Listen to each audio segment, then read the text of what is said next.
get asked quite a few times about the different types of interfacing that I use, so I thought I'd just do a quick video and showing you the different ones that I use and I stock.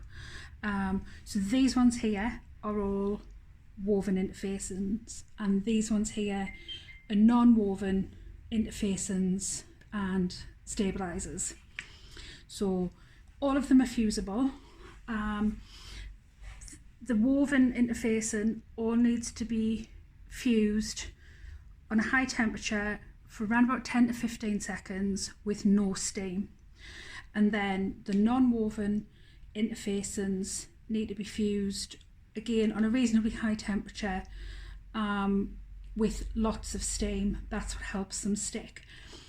I do find with this one it is a little bit more delicate, so I do usually turn either my iron down a little bit, or I always use a pressing cloth with this one, but I'll go through in a second what that one is. So these ones here are all the woven interfacings. So this is the lightest weight one. This is a 95 gram per square metre interfacing, and this is a light to medium weight interfacing. This is 117 grams per square metre. It's roughly, these two are sort of in between the G700 by Violin. That's a little touch lighter than it, and this is a little touch heavier than that one. This is a heavyweight interfacing, woven interfacing, again fusible. This is much more sturdy. This is 170 grams per square metre, and it does give a lot more structure. And then this one here is more like sort of like a buckram, like it's quite stiff. It's still woven, and this is 166 grams per square metre, but this is a much more structured finish to the fabric. So I tend to use this one for like flaps on purses, on bag bottoms, although I would use 2 layers for bag bottoms. I tend to use it as the body of a purse or wallet because it does give that structure. It's a bit sort of cardboard like when it's gone on. This one, the heavyweight one, I would tend to use on the exteriors of bags, wallets, purses, definitely where I want a lot more structure and sort of heaviness.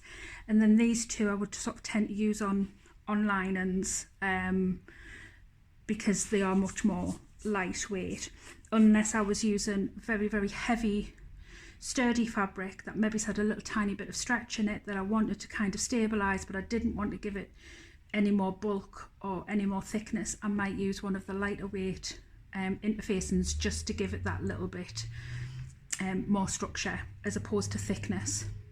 So the non-woven interfacings here is F22O and H250, both by Violin.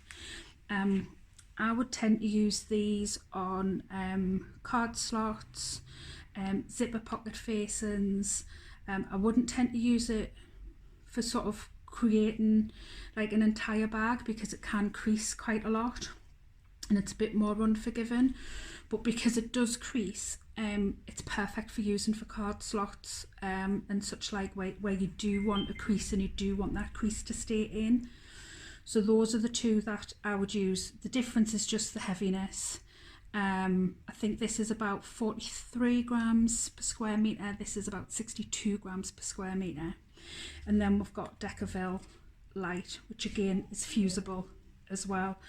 This again I would use where I want a lot of structure. It gives your fabric sort of a leather-like feel to it. It can crease quite a bit, so if you're using it for an entire bag, you might find that you need to press your bag after you've sort of pulled it through because it does crease quite a lot. Again, I would use this on purse flaps, the body of purses and wallets, bag bottoms. If I was using a cotton, I might use this. If I was using an accent of vinyl as well, just to kind of make the two more sort of similar in structure, but I don't use it a great deal, like I say, because it does crease quite a bit. So if you're using it as an entire bag, you probably will find that you need to press it. So like I say, these need to be pressed with no steam, and these need to be pressed with a lot of steam. I use a steam press to press mine, but obviously you can do it with an iron, and I'll show you how I press them onto fabrics using both methods. So to fuse the woven interfacing, I'm using my steam press for this one, and then I'll do one with my iron as well.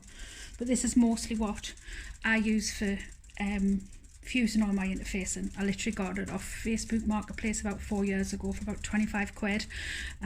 It's one of my best bargains ever.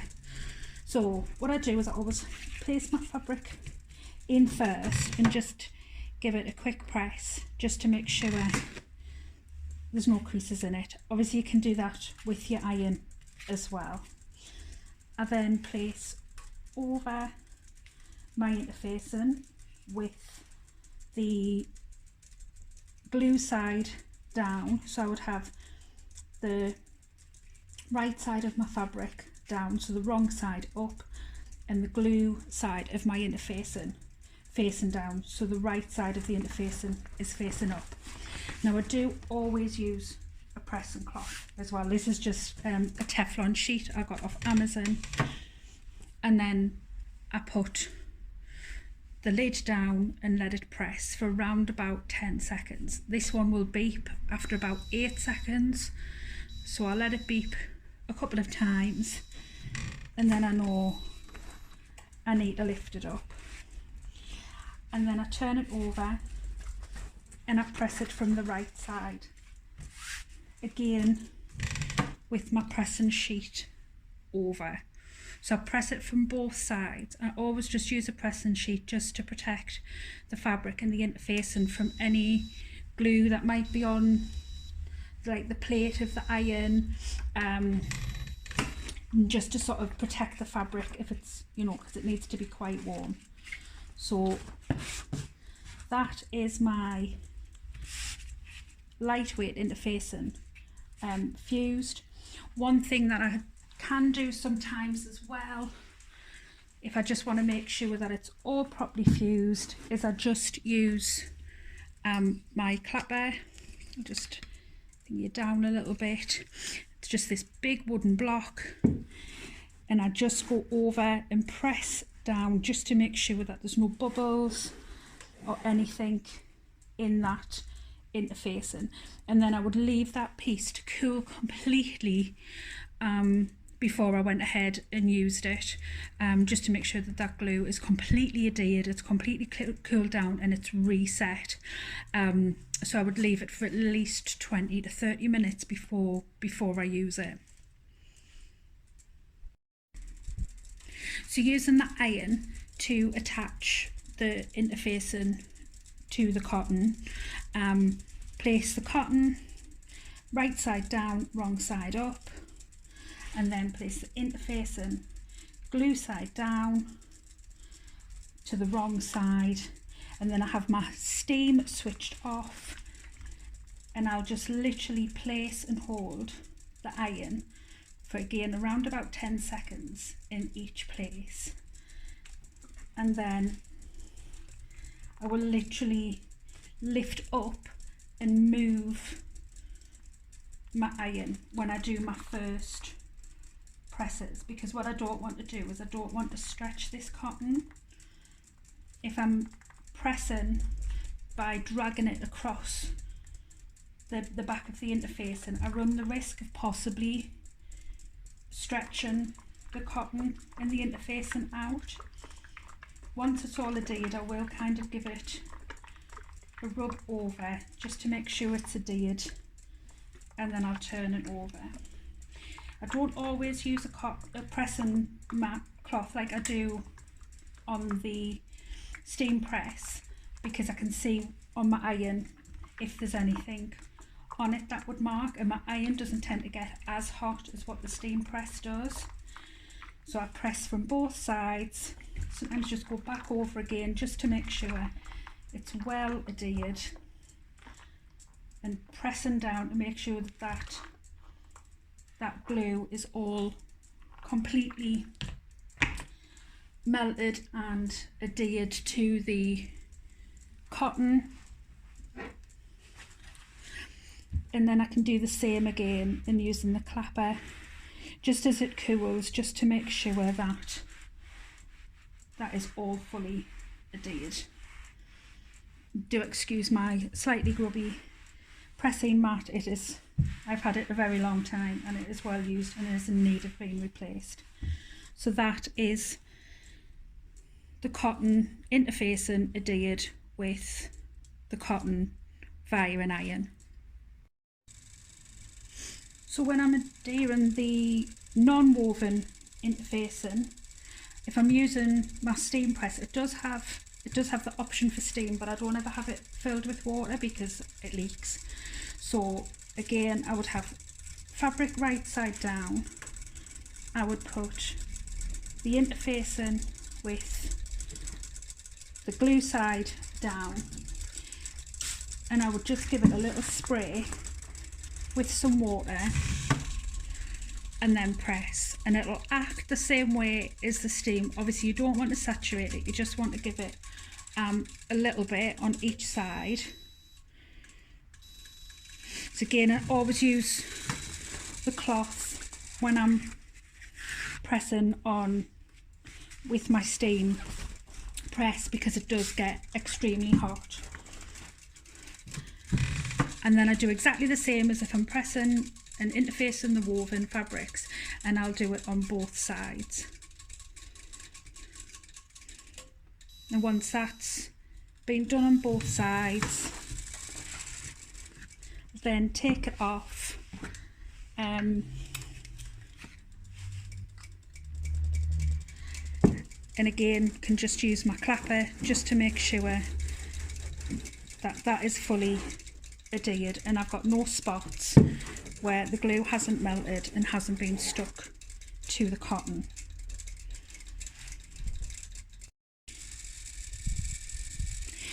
And when using my iron to adhere non-woven interfacing, I would switch my steam on right side of the fabric down and the glue side of the interfacing against the wrong side of the fabric, and I would use plenty steam as I was pressing, and I'll press and hold while I'm adhering it, and then the same on the other side.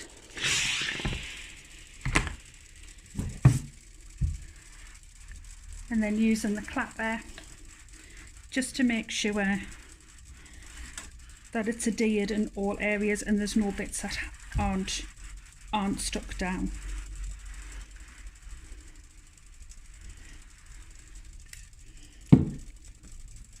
So when I am when I am using Decovil, I would always interface first and then use Decovil. So I've interfaced with some woven interfacing. So I've got my right side of my fabric down, the glue side of the Decovil against the wrong side of the fabric where it's been interfaced. And I'm just going to press and hold. If I was using my steam press, I would give it a little spray with some water.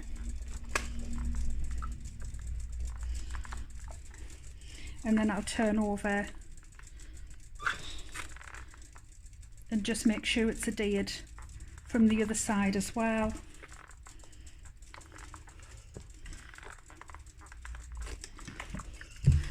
And then use the clapper as it cools just to make sure that that is completely pressed into the back of that fabric. And that's the Decovil Light adhered but it's got a woven interfacing on as well. So I'll show you what each one looks like, so you can see the difference in the thickness and the sturdiness that it gives the fabric. So how the finished pieces come out. This is, you know, just for reference, this is completely uninterfaced piece of fabric that I've used. So this is the light woven, so it just gives it that little bit more structure without, you know, making it too stiff, too difficult to work with. So it's I really like using that for linens, or when I don't really want to change the thickness of the material too much. And this is the medium. It just gives it that little bit more structure and sturdiness than the light. Again, fantastic for linens. So the heavy, as you can see, it gives it more structure. It doesn't really sort of bend much when you're holding it. It stays, you know, pretty flat. And then this is the stiff interfacing. As you can see, it's quite sort of like cardboard, really thick paper, but it is a woven, it's not a non-woven.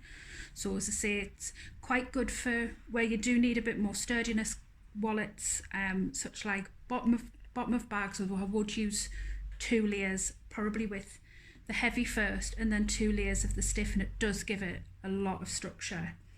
And then this is the woven interfacing. So the F20 again is the lightest, and it just gives it a little bit more body, a little bit more structure, but not a lot. The H250 does give it a lot more structure. It's a bit more sort of paper-like. I quite like using this for card slots. I do quite often use this for card slots, but I really like this for card slots, but I keep it out of my seam allowances because it does add quite a lot of bulk if you use it in your seam allowances. And then this is the Decovil. As you can see, it kind of does make it like a faux leather, like a vinyl, really quite thick and sturdy. Oh, no, you all right? I've turned it off. You haven't.